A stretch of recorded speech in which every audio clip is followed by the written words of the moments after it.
دارب اللہ شیخ العرب والعجم حضرت مولانا شاہ حکیم محمد اختر صاحب نور اللہ مرقدہ کہ یہ خزائن قرآن حضرت والا کے علوم سے جو قرآن کریم میں کے حوالے سے جو مضامین حضرت والا نے بیان فرمائے اس میں اس کو جمع کر دیا گیا۔ الحمد شریف کی شرح میں فرماتے ہیں کہ اللہ تعالیٰ نے تلاوت کلام پاک کی ابتدا میں اعوذ باللہ من الشیطان الرجیم پڑھنے کا حکم فرمایا۔ بات یہ ہے کہ دفع مضرت مقدم ہے جلب منفعت پر، اسی لیے کلمہ طیبہ میں لا الہ کو پہلے نازل کیا کہ غیر اللہ کو دل سے نکالو، پھر الا اللہ کو دل میں پاؤ گے۔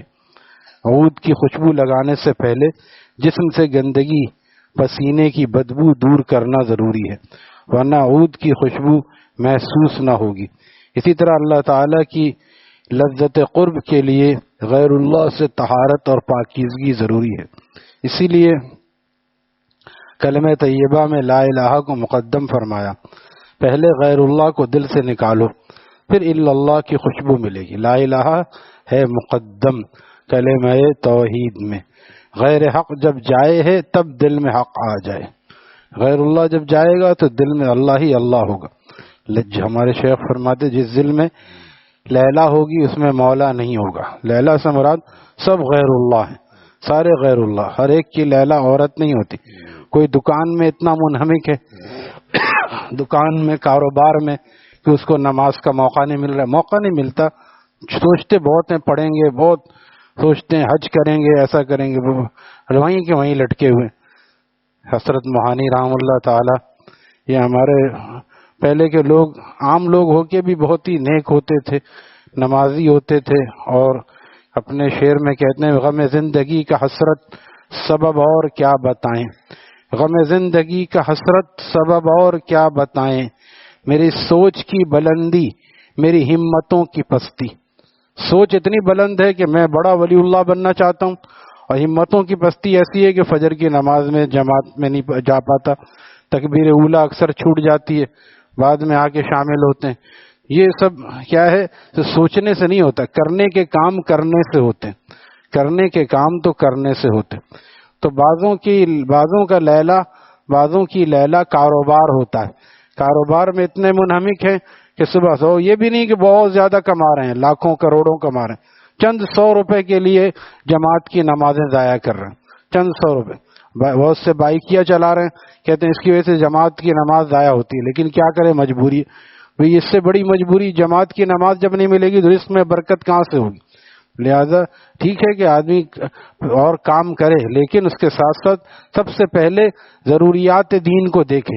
جو ضروریات دین کو دیکھے گا پھر اس میں برکت وہیں سے شروع ہوتی ہے، اور جو ضروریات دین کی دیوار کو ڈھالے گا۔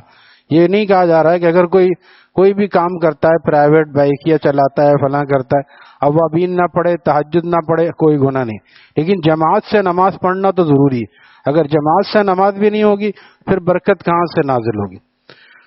تو بعضوں کی لیلا جو ہے وہ کاروبار ہے، بعضوں کا یہ بت ہے، بت اور لیلا وہی جو اللہ سے دور کر دے۔ تو ہمارے شیخ فرماتے تھے کہ جس کے دل میں لیلا ہوگی اس میں مولا نہیں ہوگا، اور جس میں لیلا نہیں ہوگی تو مولا ہی مولا ہوگا۔ یعنی کہ جو اللہ کے لیے اور ساری چیزوں کو دل سے نکال دے، جیسے ہی وقت ہوا نماز کا فوراً نماز کی طرف چلے، نیند کو قربان کرے، ہر کام میں اللہ تعالیٰ کی محبت کو غالب رکھے۔ والذین آمنوا اشد حبا للہ، اللہ کے خاص بندے وہ ہیں جو اللہ تعالیٰ سے شدید نہیں بلکہ اشد محبت رکھتے۔ شدید محبت دکان کاروبار سے ہوتی ہے، ورنہ صبح صبح اٹھ کے آدمی کیسے جاتا؟ کمانا ہے، ضروری ہے، لیکن اشد محبت اللہ تعالیٰ سے۔ اذان ہوئی، اب فوراً اس کا بندوبست کر رہے ہیں، کس طرح جلدی میں جماعت میں پہنچ جاؤں، اور کس طرح میں دکان کس کے حوالے کروں کہ میں خود دکان سے نکل کے مسجد میں پہنچ جاؤں، فیکٹری سے نکل کے مسجد میں پہنچ جاؤں۔ تو فرماتے ہیں کہ پہلے لا الہ کو مقدم فرمایا، غیر اللہ کو دل سے نکالو، پھر اللہ تعالیٰ کی خوشبو ملے گی۔ قرآن پاک میں حریص علیکم بالمؤمنین رؤوف الرحیم، اللہ تعالیٰ نے رؤوف کو مقدم فرمایا رحیم پر، اور حریص علیکم کے کیا معنی ہے کہ میرا نبی تم پر حریص ہے۔ سوال یہ ہے کہ کس چیز پر حریص ہے، تمہارے مال پر یا تمہاری جیب پر؟ نہیں، ان چیزوں سے نبی کا کیا تعلق؟ علامہ آلوسی سید محمود بغدادی تفسیر روح المعانی میں بیان فرماتے ہیں، حریص علیکم ای علی ایمانکم و صلاح شانکم۔ وہ حریص ہیں کس پر؟ میرا نبی تمہارے مال کا حریص نہیں بلکہ تمہارے ایمان کا اور تمہاری اصلاح حال کا حریص ہے، کہ سب کے سب لوگ جہنم سے بچ کر جنت میں جانے والے بن جائیں اور سب کی اصلاح کامل ہو جائے، سب اللہ والے بن جائیں۔ یہ نبی کا غم ہوتا ہے، جو یہ غم اختیار کرتا ہے یہ بھی سنت ہے۔ یہ غم نبی علیہ السلام کا غم ہے کہ میرے ساتھ میرے بھائیوں کی بھی، میرے محلے والوں کی بھی اصلاح ہو جائے، ہم سب کی اصلاح ہو جائے۔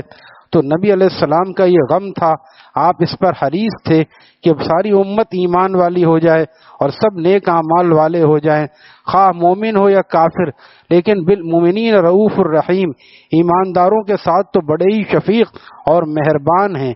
بالمؤمنین کی تقدیم بتاتی ہے کہ رافت اور رحمت صرف مومنین کے لیے خاص ہے، کافروں کے لیے نہیں ہے۔ رافت کے معنی دفع ضرر کے ہیں، اور رحمت کے معنی جلب منفعت کے ہیں، اور دفع مضرت چونکہ مقدم ہے اسی لیے اللہ تعالیٰ نے رؤوف کو رحیم سے پہلے نازل فرمایا۔ اسی قاعدہ کلیہ سے اللہ تعالیٰ نے تلاوت سے پہلے اعوذ باللہ من الشیطان الرجیم کو پڑھنے کا حکم دیا۔ یہ ضروری ہے، بسم اللہ سے زیادہ ضروری اعوذ باللہ پڑھنا ہے۔ دفع مضرت کو مقدم فرمایا کہ شیطان میرا دشمن ہے جو تمہارا بھی دشمن ہے، اعوذ باللہ پڑھ کر اسے بھگا دو تاکہ وہ تمہارے دل میں وساوس نہ پیدا کرے۔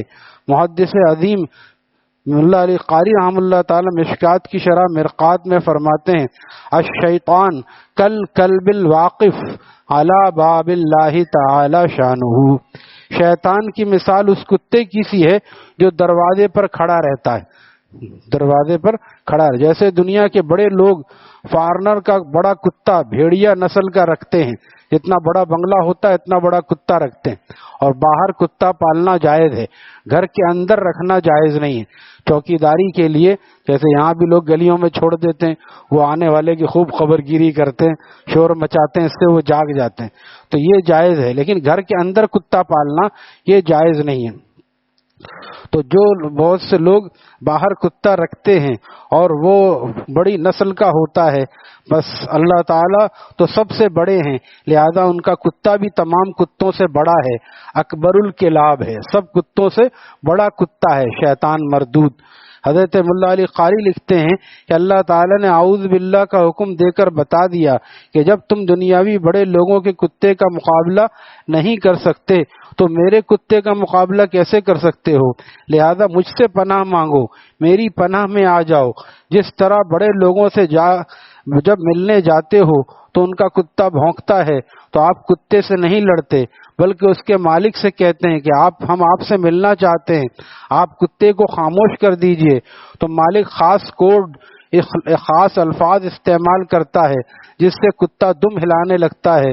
تو اللہ تعالیٰ نے اپنے کتے شیطان سے اور اس کے وسوسوں سے اور اس کی دشمنی سے بچنے کے لیے یہ نہیں فرمایا کہ تم شیطان سے براہ راست مقابلہ کرو، بلکہ اعوذ باللہ من الشیطان الرجیم کہو کہ میں پناہ مانگتا ہوں، میں پناہ میں آتا ہوں، اللہ کی پناہ میں آتا ہوں، اللہ کی مدد مانگتا ہوں اس مردود کتے سے جو گیٹ آؤٹ کیا ہوا ہے اور باہر کھڑا ہے، خود بھی باہر کھڑا ہے، ہمیں بھی داخل نہیں ہونے دیتا۔ تو ہم اس سے یا اللہ آپ کی پناہ میں آنا چاہتے ہیں۔ جو شخص دربار میں داخل ہونا چاہتا ہے یہ بھونکتا ہے، لہذا تم اس مردود سے بات ہی نہ کرو۔ مردود ناقابل جواب، ناقابل التفات، ناقابل گفتگو ہوتا ہے۔ بات تو دوست سے کی جاتی ہے، میں تمہارا دوست ہوں، تمہارا ولی ہوں، تمہارا مولا ہوں، لہذا مجھ سے کہو اعوذ باللہ من الشیطان الرجیم، تیری پناہ چاہتا ہوں شیطان مردود سے۔ جب تم نے میری پناہ مانگ لی تو اب شیطان تمہارا کچھ نہیں بگاڑ سکتا۔ اس کے بعد بسم اللہ الرحمن الرحیم پڑھو۔ قرآن کریم کی ابتدا ان 3 ناموں سے ہوتی ہے، انشاءاللہ یہ آگے چلے گا۔ لہذا یہ جب وسوسہ بھی آئے آدمی کو، بعض دفعہ ایسا ہوتا ہے بیٹھے بیٹھے اول فول برے وسوسے آنے لگتے ہیں، اس کا بھی علاج یہ ہے کہ اعوذ باللہ من الشیطان الرجیم پڑھ لے۔ اور ایک اور لفظ حدیث شریف میں سکھایا، ایک جملہ چھوٹا سا، آمنت باللہ ورسولہ۔ اول فول خیالات آتے ہیں، لوگ اس سے پریشان ہو جاتے ہیں، ایسا خیال کیوں آ رہا ہے؟ خیال آنے پر کوئی پکڑ نہیں ہے، یہ سمجھ لے مسجد میں بیٹھ کے باوضو عرض کر رہا ہوں، ہمارے تمام بزرگوں نے اس کو بیان فرمایا کہ خیال آنے پر مومن کی کوئی پکڑ نہیں ہے۔ خیال آنے سے پریشان کیوں ہوتے؟ خیال آیا اعوذ باللہ من الشیطان الرجیم پڑھ لیا، آمنت باللہ ورسولہ پڑھ کے اپنے کام میں لگ گئے، زیادہ اس کی فکر بھی نہ کریں کہ ایسا خیال کیوں آ رہا ہے، میرا ایمان کیا اتنا کمزور ہو گیا؟ بعض صحابہ حاضر خدمت ہوئے اور انہوں نے عرض کیا کہ ہمیں ایسے وسوسے ہمارے دل میں آتے ہیں کہ ہم اس کو زبان پر لائیں، اس سے بہتر ہم سمجھتے ہیں کہ ہم جل کے کوئلہ ہو جائیں۔ تو آپ نے فرمایا ذاکا صریح الایمان، یہ تو بہترین ایمان کی علامت ہے، لہذا اس سے پریشان نہیں ہونا چاہیے۔ جس گھر میں مال ہوتا ہے چور وہیں کو طاق لگاتا ہے، ورنہ جس گھر کے دونوں دروازے کھلے ہوں اس کو پتہ چل جاتا ہے کہ اس میں مال نہیں ہے، جبھی دونوں دروازہ کھلا ہے، لہذا وہ اس میں نہیں جاتا۔ تو جہاں مال نہیں ہوتا، کافر کے دل میں مال نہیں ہے، وہ وہاں وسوسہ پیدا نہیں کرتا۔ مومن کے دل میں ایمان کا مال ہے، وہ وہاں پہ داخل ہوتا ہے اور وسوسہ پیدا کرتا ہے، لہذا اس سے بالکل پریشان ہونے کی ضرورت نہیں ہے۔ جو بھی وسوسہ آئے اعوذ باللہ پڑھ لے، آمنت باللہ ورسولہ۔ ایک اور دعا سکھائی، الحمدللہ الذی رد کیدہ الی الوسوسہ۔ تمام تعریفیں اس ذات کے لیے ہیں جس نے شیطان مردود کو وسوسوں تک محدود کر دیا، اس سے آگے اٹھا کے لے جا کے گناہ نہیں کرا سکتا ہی، صرف خیال ڈال دیتا ہے، خیال ڈالتا ہے۔ اسی لیے بات جب آدمی قیامت کے دن شیطان کو الزام دے گا کہ یہ اس نے ہمیں بہکایا تھا، تو شیطان کہے گا، قرآن کریم میں فلا تلومونی ولوموا انفسکم، مجھے ملامت مت کرو بلکہ اپنے آپ کو ملامت کرو، میں نے تو خیال ڈال دیا تھا، میں پکڑ کے لے گیا تھا، 2-4 شیطان آئے اور پکڑ کے لے گئے، ایسا ہو سکتا ہے؟ صرف خیال ڈالنے پہ ہم اس کی بات مان جاتے ہیں دشمن کی، جبکہ وہ دشمن ہے اور اللہ تعالی ہمارا حقیقی دوست ہے۔ لہذا اس موقع پہ فیصلہ کرنا چاہیے کہ ہمیں دشمن کے خیال پہ عمل کرنا چاہیے یا اللہ تعالی پر ایمان لانا چاہیے۔ تو جو مسلمان کلمہ طیبہ پڑھنے والا، ہر مسلمان کلمہ طیبہ پڑھنے والا ہے، لہذا اس کو اس کا خیال رکھنا چاہیے کہ بجائے نفس و شیطان کے مشورے کے رحمان کا حکم دیکھیں کہ اس وقت میں رحمان کا کیا حکم ہے۔ ایک طرف شیطان کہتا ہے ادھر دیکھو، ادھر بھی رنگینی ہے، ادھر عورتیں ہیں، ادھر ٹی وی ہے، ادھر فلاں چیز ہے، اور ایک طرف رحمان کا حکم ہے یغضوا من ابصارہم، اپنی بعض نگاہوں کو جھکا لیا کرو۔ اب مقابلہ ہے، اب جو مقابلے میں جیت گیا، رحمان کا حکم مان گیا، یہ عبد الرحمن ہے، وہ عباد الرحمن ہے، یعنی رحمان کے خاص بندے ہیں۔ اللہ تعالی نے کیسے فرمایا، جیسے بعضوں کے 5-6 بیٹے ہوتے ہیں، اس میں سے کہا جاتا ہے یہ فلانا میرا خاص بیٹا ہے، حالانکہ ہے تو سارے بیٹے، لیکن خاص کیوں ہے کہ وہ زیادہ فرما بردار ہے، اس کو خاص بیٹا۔ اسی طرح اللہ تعالیٰ فرماتے ہیں اللہ کے تو سبھی بندے ہیں، لیکن عباد الرحمن الذین یمشون علی الارض ہونا، میرے خاص بندے وہ ہیں جو زمین پر عاجزی انکساری کے ساتھ چلتے ہیں۔ اللہ تعالیٰ ان خاص بندوں میں ہمیں بھی شامل فرمائے۔ الحمدللہ رب